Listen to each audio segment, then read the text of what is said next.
हिन्दूले मलाई खुकुरी हान्यो, मुस्लिमले मलाई गोली चलायो, यो भन्दा पहिला कुनै एउटा नेपाली साथीले गोली चलायो वा नेपाली साथीले गलत काम गर्यो भनेर सोच्नु भयो भने तपाईको 90% समस्या हल भएर जान्छ, देशको समस्या हल भएर जान्छ।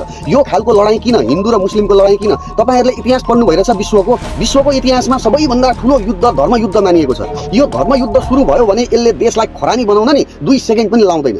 त्यत्रो ठूलो हुन्छ धर्मयुद्ध भनेको। अनि के तपाई नेपाली भएर देश बचाउने हो कि यो धर्मयुद्ध गरेर देशलाई खरानी बनाउने हो? यसको आन्सर दिनुस् मलाई पहिला।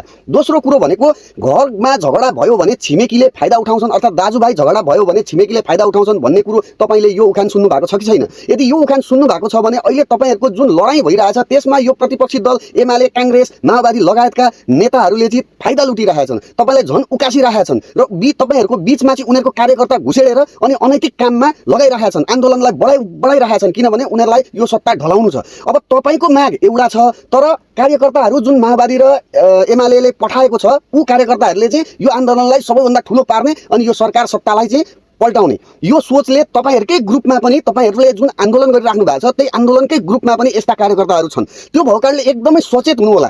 आफूलाई मुस्लिम हिन्दू भन्दा पनि पहिला नेपाली भएर सोच्नु भयो भने त्यो समस्याको चाङ छ नि, जुन चाङ त्यो गायब हुन्छ, अचानकै गायब हुन्छ। नेपाली भएपछि नेपालको माया लाग्छ, नेपालका हरेक स्ट्रक्चरको माया लाग्छ, नेपालका बाटाघाटाको माया लाग्छ। त्यो भएपछि विनाश गर्न मनै मान्दैन। तर तपाई हिन्दू र मुस्लिम भएर सोच्नुभयो भने अनि धर्मयुद्ध सुरु हुन्छ र देश खरानी हुन समय लाग्दैन। देश बचाउने हो कि देशलाई खरानी बनाउने हो अब तपाईको जिम्मामा।